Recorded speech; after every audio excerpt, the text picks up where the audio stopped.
Welcome to real estate TV. నేను Neeraj Naidu, advocate. ఈరోజు మనము Telangana real estate RERA act గురించి అర్థం చేసుకోవడానికి ప్రయత్నిద్దాం. రెరా యాక్ట్ బేసిక్లీ 4 పీపుల్ కోసం: buyer, developer, promoter, real estate agents, వీళ్ళ గురించి ఉంటుంది. బేసిక్గా వీళ్ళ ఇన్వాల్వ్మెంట్ ఉంటుంది కాబట్టి ఈ రెగ్యులేషన్స్ ఏంటంటే వీళ్ళందరినీ ప్రొటెక్ట్ చేయడానికి. దీని మెయిన్ ఎయిమ్ ఏంటంటే బయర్స్ని, ఎవరైతే కొనుగోలుదారు ఉంటారో వాళ్ళని కాపాడాలి, వాళ్ళ లాస్ కాకూడదు. వాళ్ళని బేసిక్గా ప్రమోటర్, బిల్డర్ మిస్గైడ్ చేస్తుంటారు. కార్పెట్ ఏరియా గురించి, స్ట్రక్చర్ గురించి, ప్లాన్స్ గురించి, డిఫెక్ట్స్ గురించి తెలీదు బయర్స్కి. ఇవన్నీ ట్రాన్స్పరెన్సీ తేవాలని, రేపటి రోజు ఏమైనా ఇష్యూస్ ఉంటే అవి అడ్రస్ చేయడానికి అపిలేట్ ట్రైబ్యునల్ కూడా ఫామ్ చేశారు.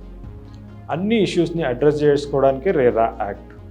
ఈ రెరా యాక్ట్లో పార్టీస్తో ఇన్వాల్వ్ అయినప్పుడు ఈ రెరా యాక్ట్ రాకముందు వచ్చిన సమస్యలు ఏంటి?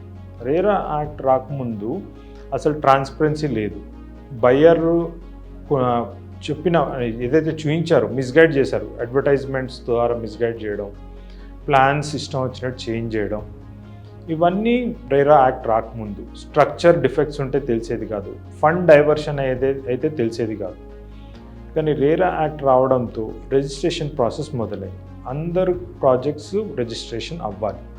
రిజిస్ట్రేషన్ అయినప్పుడు అన్ని డీటెయిల్స్ డిస్క్లోజ్ చేయాలి. డిస్క్లోజ్ చేస్తే ప్రాజెక్ట్ డీటెయిల్స్, దాని ఫీచర్సు, దాన్ని ఎక్స్టెంట్, ఎంత కార్పెట్ ఏరియా ఉంటుంది, స్ట్రక్చర్కి వారంటీ ఇవ్వడము. Apart from that fund diversion చేయకూడదు. దాంతో ఒక డిక్లరేషన్ ఇస్తారు. ప్రమోటర్, బిల్డరు రెరాకి ఒక డిక్లరేషన్ ఇస్తారు. ఏమని అంటే 70% of the funds received by the buyer అవన్నీ షెడ్యూల్ బ్యాంక్లో డిపాజిట్ చేస్తారు. అవి ఎప్పుడు విత్డ్రా చేయొచ్చు అంటే stage wise of the construction withdraw చేసుకోవచ్చు. దానికి సర్టిఫికేట్ కావాలి. ఇంజనీర్స్ నుంచి, ఆర్కిటెక్ట్ నుంచి, చార్టర్డ్ అకౌంటెంట్ సర్టిఫై చేసిన సర్టిఫికేట్తోనే వాళ్ళు విత్డ్రా చేసుకోవడానికి పర్మిషన్ ఇస్తుంది రెరా యాక్ట్.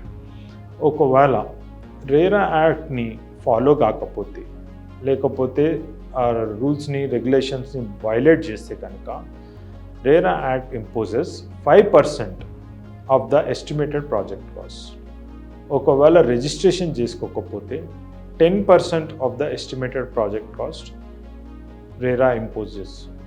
సిమిలర్లీ ఏ ప్రాజెక్ట్స్ రిజిస్టర్ చేసుకునే అవసరం లేదు. ఏదైతే ప్రాజెక్ట్స్ 500 స్క్వేర్ మీటర్స్ కంటే తక్కువ ఉందో ఆ ప్రాజెక్ట్ని రిజిస్టర్ చేసుకునే అవసరం లేదు.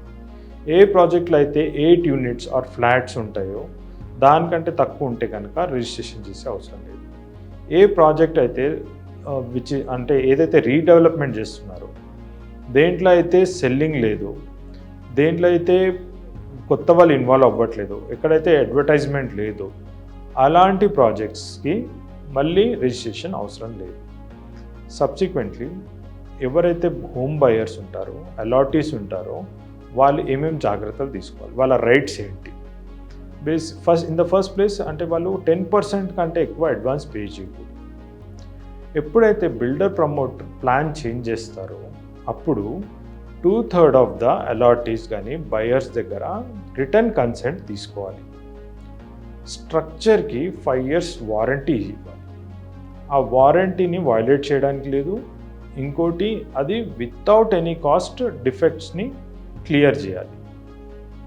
ఇంకోటి, బయర్స్కి ఆప్షన్ ఇవ్వాలి, ఎగ్జిట్ ఆప్షన్. అంటే ఒకవేళ ఏదైనా misrepresentation, advertising, false advertising, false information ద్వారా ఒకవేళ బయ్యర్ అగ్రిమెంట్ చేసుకున్న, డబ్బులు ఇచ్చిన, అవి రిఫండ్ చేయాలి.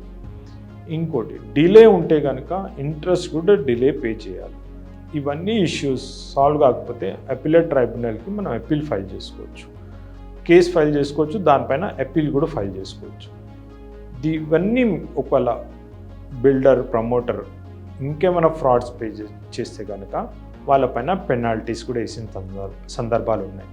ఆ పెనాల్టీస్ ఎలా వేస్తారంటే, ఆఫ్టర్ ఆ బిల్డర్కి, ఆ డెవలపర్కి అవకాశం ఇచ్చి వాళ్ళ విన్న తర్వాత వాళ్ళపైన పెనాల్టీస్ ఇంపోజ్ చేస్తారు. For example, Sayati Infratech Private Limited పైన 10.7 crores పెనాల్టీ ఇంపోజ్ చేశారు. ఎందుకంటే వాళ్ళు అన్ని లాస్ బ్రేక్ చేసి, ఫ్రాడ్ ప్లే చేసి, మిస్రిప్రజెంటేషన్ ద్వారా డబ్బులు తీసుకున్నారు.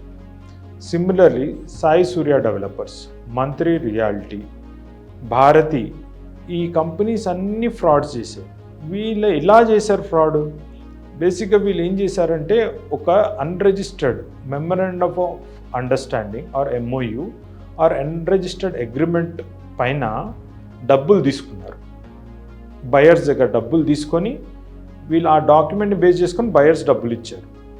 ఈ ఫ్రాడ్ అవ్వడం వల్ల ఇప్పుడు దీనిలో బేసిక్గా అర్థం చేసుకోవాల్సింది ఏంటంటే, ఎప్పుడైనా సరే అన్రిజిస్టర్డ్ MOU కనుక ఉంటే, అన్రిజిస్టర్డ్ అగ్రిమెంట్, ఎవరి మధ్య ల్యాండ్ లార్డ్ అంటే ఎవరైతే ల్యాండ్ అమ్ముతున్నారో, ఇంకోటి డెవలపర్, అలాంటి సిచ్యువేషన్లో బయర్స్ ఆ ప్రాపర్టీలో డీల్ చేయకూడదు.